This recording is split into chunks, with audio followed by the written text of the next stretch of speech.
You can now find me on RoadStr, the app connecting people through cars.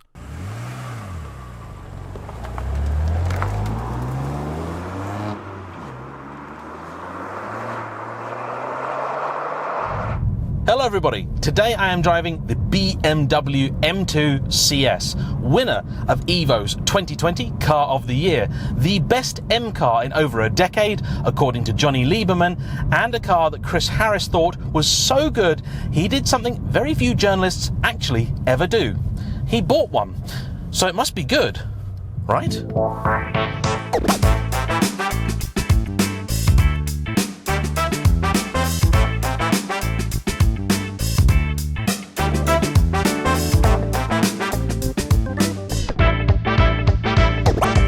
The ingredients that go into making the M2 CS would certainly make you think so, because what we have here is essentially a BMW's greatest hits.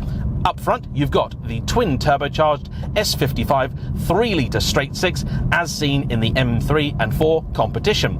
It produces 444 brake horsepower, 405 pound-foot of torque, that's about 550 newton meters, and it's available with either an automatic or manual gearbox, the auto being a 7-speed DCT and the manual, as we have here, a beautiful short-throw 6-speed item. Power is sent exclusively to the rear wheels. The car has also received a smattering of carbon fibre, a beautiful bonnet as with the M3 CS, several pieces inside like this door handle, the transmission tunnel, the roof and the lip at the back. This was also the only M2 to receive adaptive dampers, and it was made in very limited quantities. The M2 CS was always intended to be a relatively low volume car, with just over 2,000 being planned. However, the events of the last 2 years meant that the Leipzig plant wasn't able to produce as many as they'd hoped. I am told that all in, only around 100 cars made it to UK shores, of which this is one of 33 manual equipped examples. It also has the very desirable and quite expensive carbon ceramic brakes. So in terms of excuses then, this car has very few. They've already begun to rise in price, with, unsurprisingly, the manual equipped ceramic cars being the most desirable.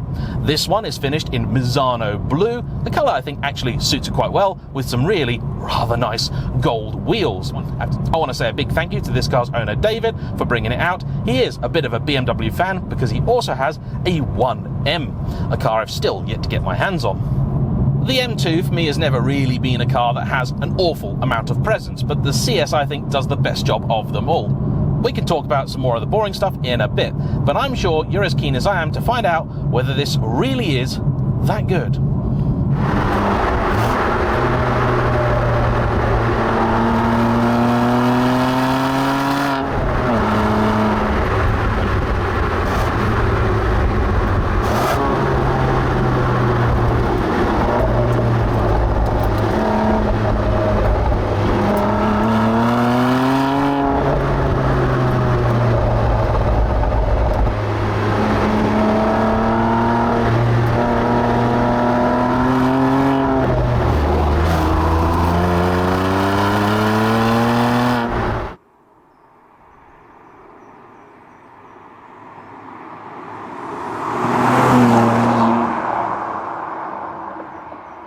It's an angry little car, this thing, and that's quite a bit of personality about it actually.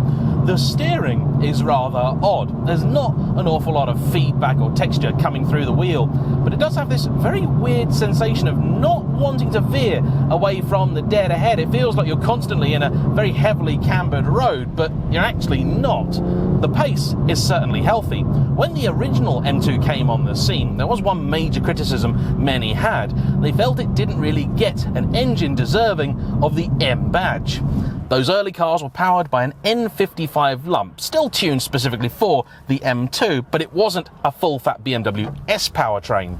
For the M2 competition, BMW fixed this because they gave the cars the S55 engine that you find in the M3 and M4. This has an evolution of the same engine, and I've got to say, it's one I was never particularly in love with, for two reasons.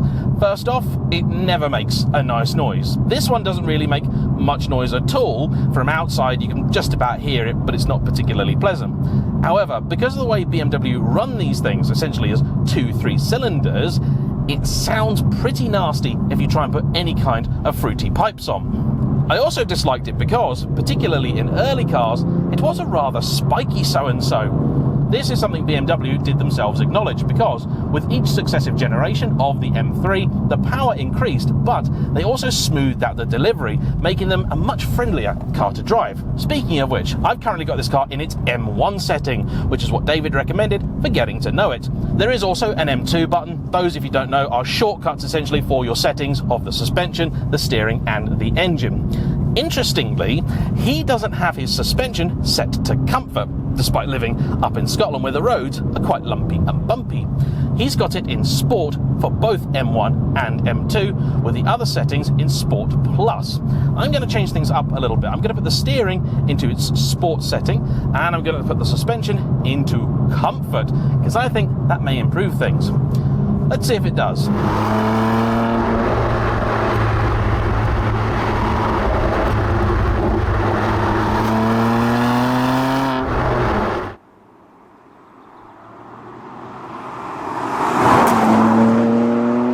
That's definitely the steering fixed. Sport Plus is just weird.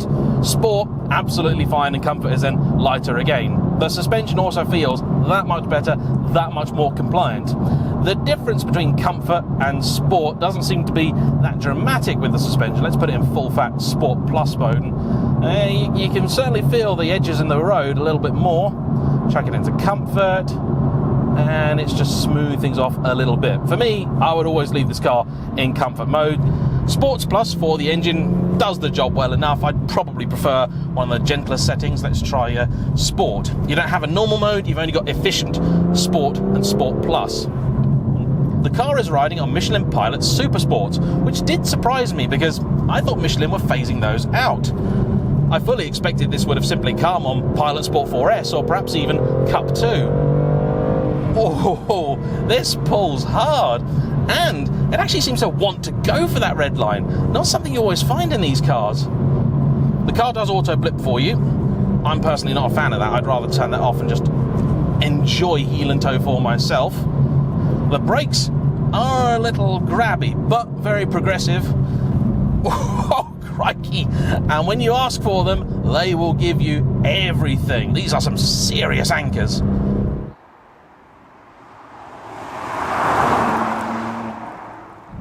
Let's take a few moments to talk about some of the more boring bits then, shall we? On the interior front, BMW have done a few little bits to try and make this car feel a touch more upmarket, and I suppose they've sort of succeeded. The nice little CS script here, which you also found on the M3, I actually quite like. The bits of carbon do lift it, although it is a shame that, as with nearly every other German car out there, the interior is black.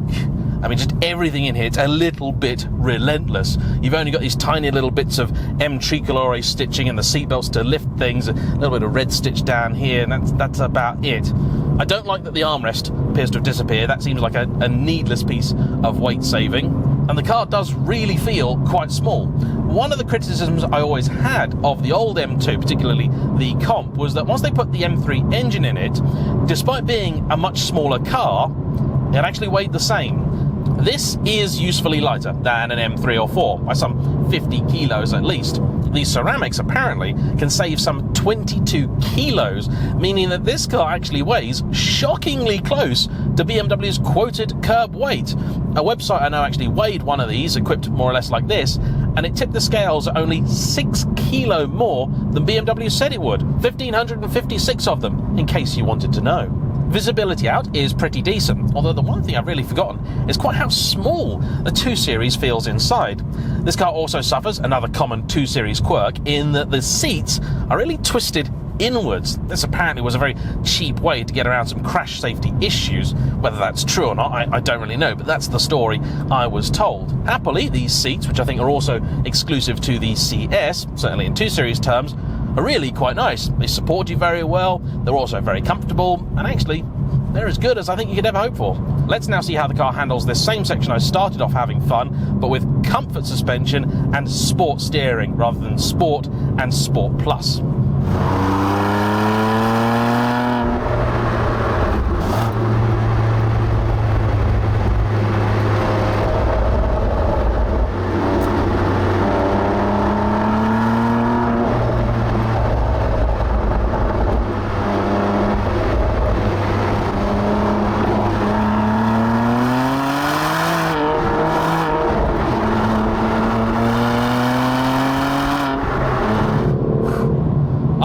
probably about as sideways as I've ever got a car on a review. I'm not that sort of way inclined, but the car felt super progressive, really easy, very entertaining, makes you feel like a hero. It's not scary when it does that. I've set it into its MDM mode, which is what lets it do that, and the whole thing felt incredibly intuitive.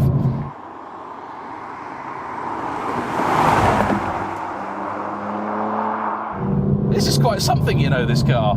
Other boring stuff, well, fuel economy, let's not talk about that because you'll be having fun when you're driving one of these. Boot space is okay, same as any other 2 Series, and likewise rear seat space, it's all right. I love the fact that these, unlike the newer M3 and M4, still have that beautiful carbon fibre strut brace up the front, and I do get why people are quite so taken with these. There is really only one problem for me with the whole package, other than the boring interior, but it's a German entry-level car, what did you expect? And that's the price. They were about 75 grand when new, over 80 if you spec the carbon ceramics, and now you'd be paying close to 90 to get something like this.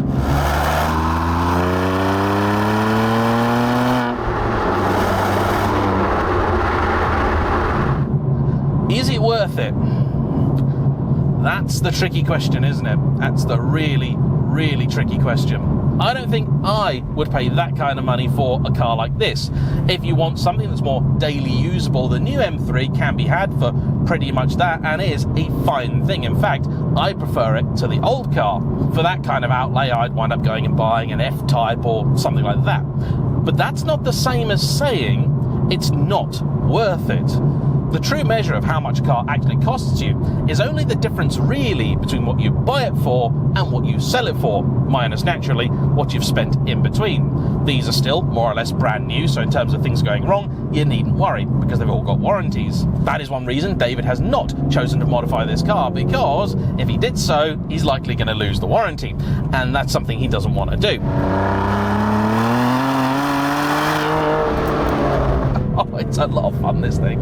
It really is. You can trust that traction control. But let's be honest here. You're talking about a car of which there are only a handful like this in the country. I really mean that. Maybe half a dozen like this car, if that.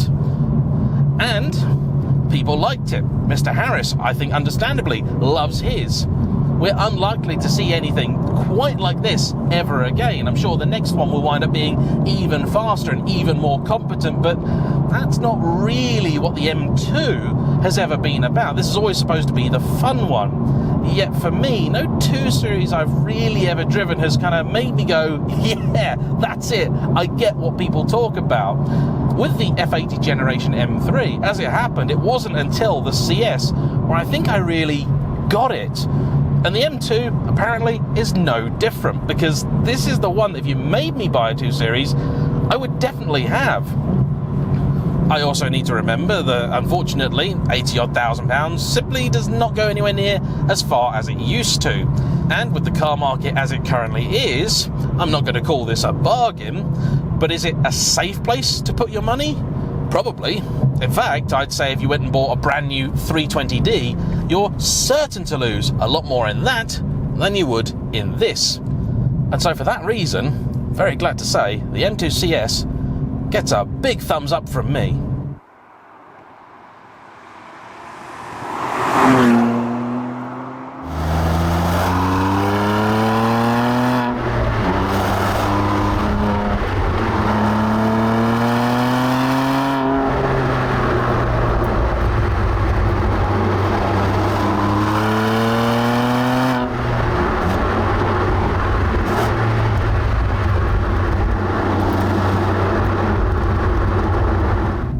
So that's enough from me, I think, today. A huge thank you to David for bringing this car out, to you as ever for watching. Don't forget to hit the like button, comment down below, subscribe if you haven't already, and I'll see you all for the next one. Bye bye.